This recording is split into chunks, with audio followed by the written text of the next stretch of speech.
Huh. That's not great.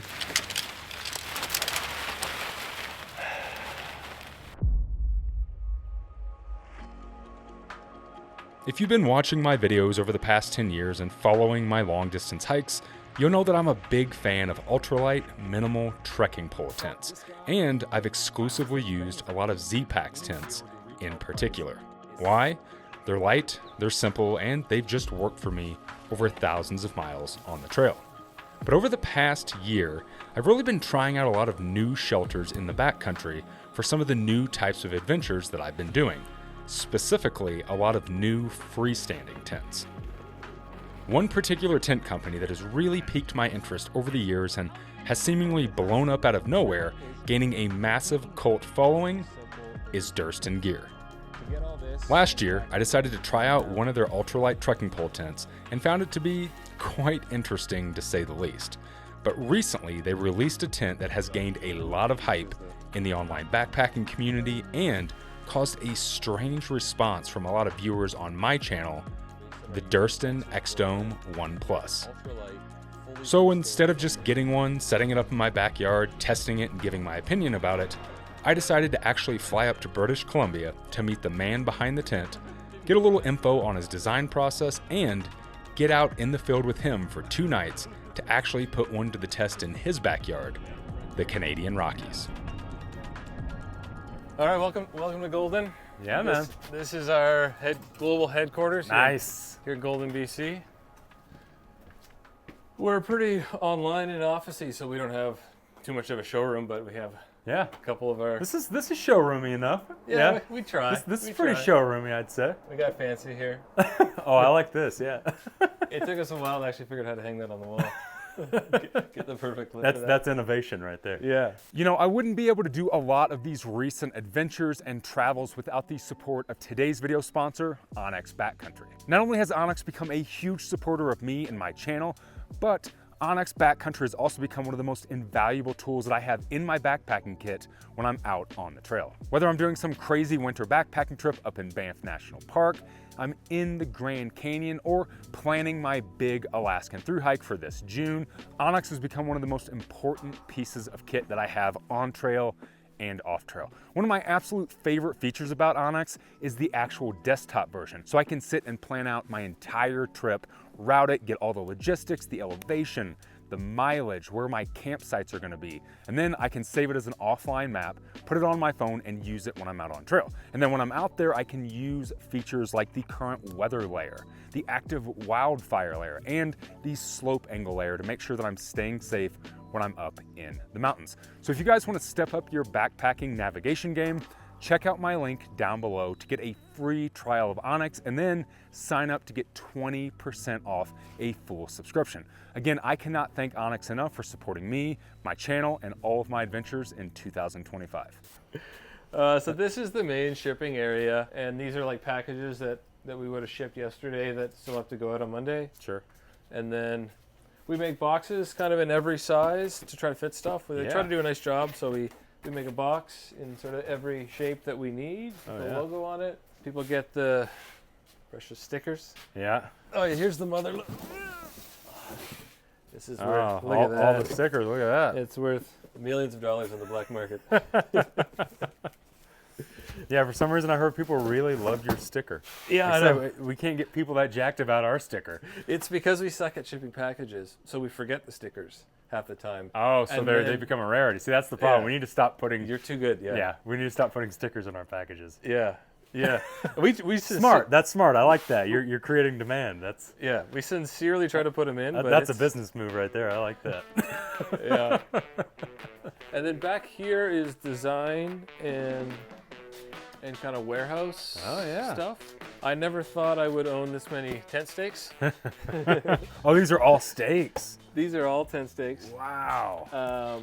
That's not even like, we have another pallet of them somewhere, and half the tents have them in there. So it's like, it's a lot of tent stakes. Yeah. These are like all the folding poles for if people don't use their trekking poles. Yep.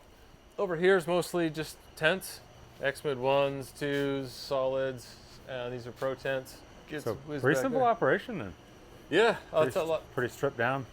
Yeah, we don't obviously we don't produce here, so it's Sure. it's just a lot of making sure everything's right and then shipping orders. Right. Very cool. And then over here is, well, there's more tents. Over here, this is my office. Okay.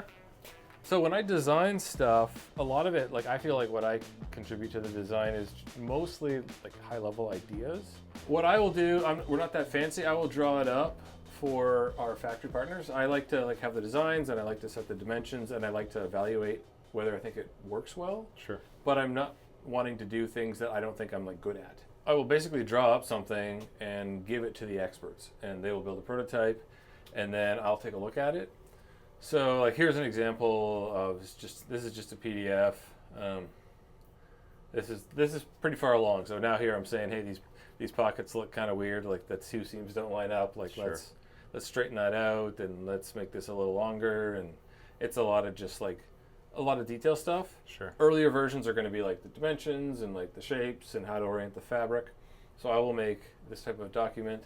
Yeah, so here's like, this is an older XDOME too, where I got a prototype. It's pretty good, but I just felt like it wasn't quite enough width. So we like kind of end up having to rip the whole thing up and like just to make this whole tent 6 centimeters wide or like 2.5 inches. Sure. It's like, it's not that much, but like, it affects every panel. So they're going to have to kind of re-panel everything on the tent. Right. Based on that. And we'll do things like this. So I'm documenting how well something pitches here. Everything has to be super standardized. So like when we're pitching it here and we're pitching at the factory, corners, like they can't be too short, they can't be too long. They have to be like exactly in the middle so that everybody's seeing exactly the same things. Sure. Once we pitch it perfectly, then we can evaluate and be like this is loose. And Right. so then we're going to tighten that up. So a lot of it happens on the computer like this, the basic design work, and then I get the prototypes and I evaluate them. And then obviously I do email, and we do a lot of like technical testing documents as well. So we do some testing in house, but it's mostly like the basic stuff, like anything from like kind of the intuitive, like does this feel strong enough tests, Sure. to like we measure some and we weigh some things and we do some testing. But really, to do it right, we want to send that out to like somebody that's really professional on it. Sure. So that's what I do in the office is answer email either to customers or to partners, and then design on PDFs basically. I can show you a little more over on the platform. Yeah. Let's check it out. So this is where I review the big gear. Okay. Basically the tents, Yeah. because we obviously have to set them up. Sure. We want to pitch them exactly. It's got to be standardized. So like especially on a trekking pole tent, it's got to be like the exact screws so we know. Surprised you don't just like bring a bunch of dirt in here and pile it up. Yeah. And just stake it in. That'd be great. Yeah. So this is the XDOME 1 Plus that we launched 4 or 5 months ago. Okay. But now this is the solid interior version that's going to start shipping in about a month. Yeah, this is exciting. So I spend a lot of time just sitting in tents here because like nothing really substitutes for just like obsessing over the details. Sure. So I'll like get in here, I'll have my tape measure. I'll be looking at kind of everything. Like one of the hard things with this tent is getting the floor sitting right. Sure. It's just like a long span, and so like it's a lot of work to get enough tension without making things too tight. Sure. So I'll sit here, I'll like, you know, I'll contemplate like if this end wall pocket should be like 15 centimeters or 17, and yeah, sometimes I close the door just for like peace, and then the staff are like walking by and they're like, "Where's Dan?" And I'm just like been sitting in here for half an hour. So yeah, we're just trying to obsess over the details, and like that's how we try to get it pretty dialed in. And then once this product's basically ready to go, then we use it outside. I'm gonna bring this one on a trip. Yeah, this is going out on the trip with us. Give it a go. See Nice. if it falls apart or. Yeah, it should. We've been working on this for a long time. After checking out the Durston headquarters and Dan's process, we loaded up our gear, did some quick trip routing, and headed back towards Banff to get out on the trail for a few days and put these tents, along with my skiing abilities, to the test. Yeah. Well, we just got out here to, what's the trailhead? Mount Shark. Mount Shark. Mount Shark. Shark, that sounds like, sounds intense. Extreme. It might be. Yeah. Shark Week. In all the wrong ways. So we are coming out for a, 2 nights? 2 nights. 3 days. Out here in the beautiful, snowy, kind of moody Canadian wilderness. Where exactly is this location? Like, what would you call this area in particular? We're just on the edge of Banff National Park. We're just going to cross into Banff in a few hundred meters. There you go. So I've actually wanted to come to Banff like my entire life because I was obsessed with the Continental or the Great Divide, yeah, the ride, which it starts at right. Banff. So yeah. It's kind of like a dream come true to come up here a little bit. So pretty cool. It's the interesting thing about today is going to be the first time that I really put some miles on my skis. So we're going to see how I fare and if I made a bad choice in switching up my boots at the last minute to a boot that I'm not 100% comfortable with. So little wilderness experiment. But yeah, we got about 15 miles to, I guess, kind of our end point, right? Yeah, like our out and back. What is it again? Mount Assiniboine, 15 miles. Assiniboine. Yep. Assiniboine, like a Cinnabon. Yeah, you got it. You're nailing it. Mount Assiniboine. That's where we're headed. Just call it that to everybody. But yeah, it should be nice. It's pretty, a little cold, a little wet. It's like really wet snow. I don't think I was expecting that. Expecting like drier, like Colorado snow or something, but it's weird. Yeah, see what we can do out here in this winter wonderland.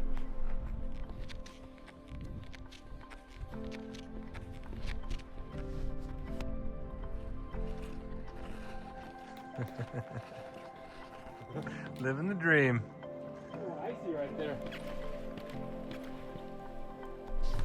We're on our way into Assiniboine. Not making too great of progress. Turns out the snow is super sticky. Yeah. So we Almost back. Yeah, woo! We just mooched some wax. Gonna try to get these things lubed up and hopefully glide a bit better. Hopefully, man. Getting kind of clumpy. Getting clumpy. Getting hard, for sure. Yeah. We got a few obstacles. Just our speed, and then the glopping's an issue. I just talked to a lady back there, and she said this glide wax that we mooched lasts for about an hour, and we've got enough in the tube for 1 or 2 more applications. So that's we theoretically we could move a lot quicker, but we could also move a lot slower if the glopping just gets worse. Yeah. And it snows 6 inches tonight. Yeah. And then your heel's a bit of an uncertainty too. Yeah, a little spicy on the heel. Yeah, so I gotta think about like what are our goals when we could make it, if we could make it. I don't know, I just feel like if we kind of go back now, it's gonna be late by the time we get back. If you go back now, you could make it to a campground. Yeah. I think the reasons to go back would be like if you are like, my heel's gonna be excruciating this entire time, and I could switch shoes and actually not have a horrible pain the whole time. I think the ski thing is more what I'm worried about. Okay, yeah, I'm not. Less the heel, more the ski. You can just suffer through the heel. Yeah. Usually pretty good at that. Yeah. Well, it's nice out here regardless. Welcome to Banff National Park.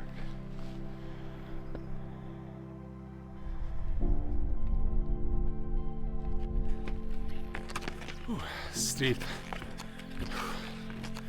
Real steep. So, we're pretty close to this like little cabin-y shelter thing. And I think the plan is to kind of break there for a little bit. Kind of see what we want to do, how much further we want to go. But big globbing on the skis, just snow sticking to the bottom of the skis has been gnarly.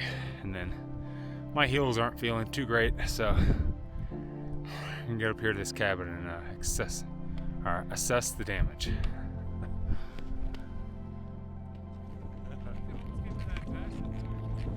Yeah, just sleep at the pass. Then you wake up and then actually 2 feet of snow and.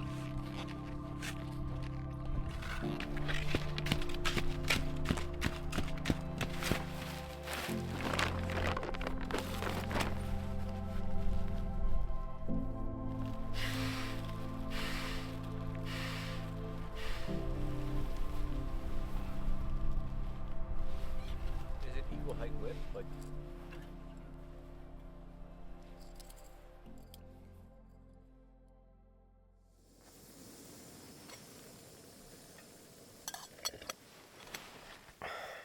Good morning.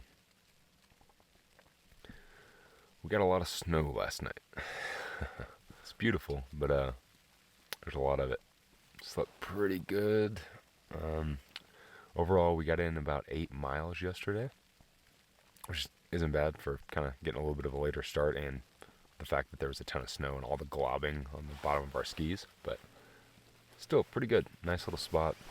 Had some beautiful views last night though, but they are pretty socked in this morning. The tent did really good last night with snow load.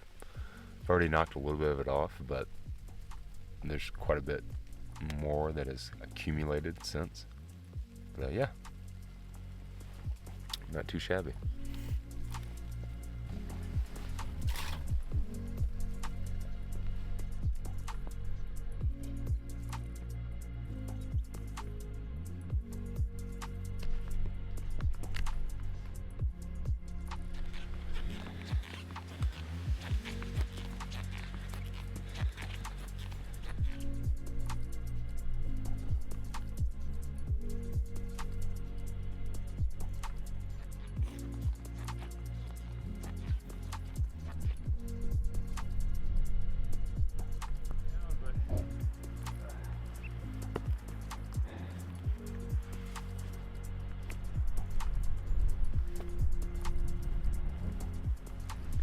All right, Dan, this is what we've been battling for. It's nice to have the hard work pay off.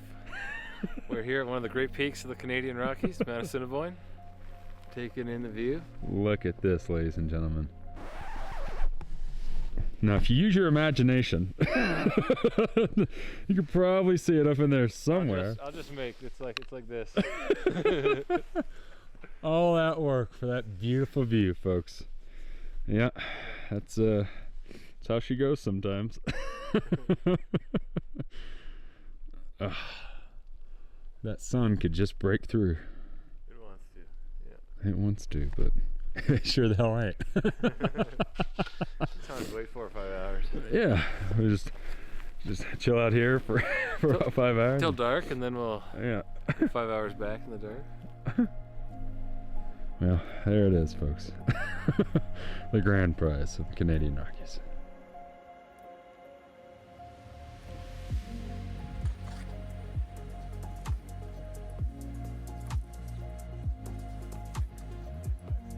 Shortcuts with Dan. Woo! Nicely done. An old pro. You can tell by the way I stopped. Made it back to camp, and I have to say we might have gotten our ass kicked today. We worked hard.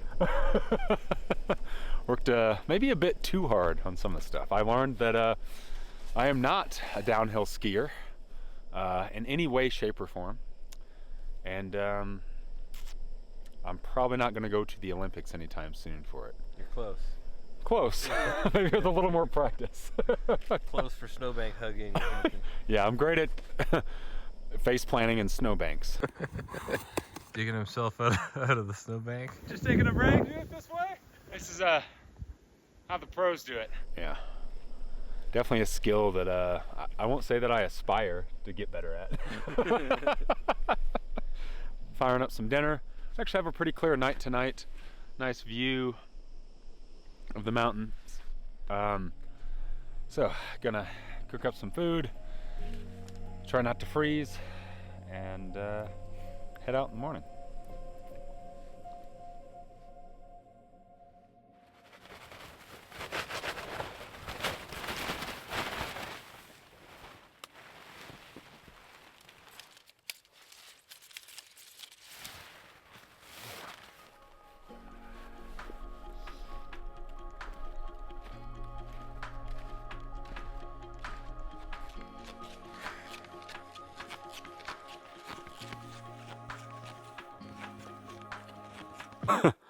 Yeah. About time your ass goes in.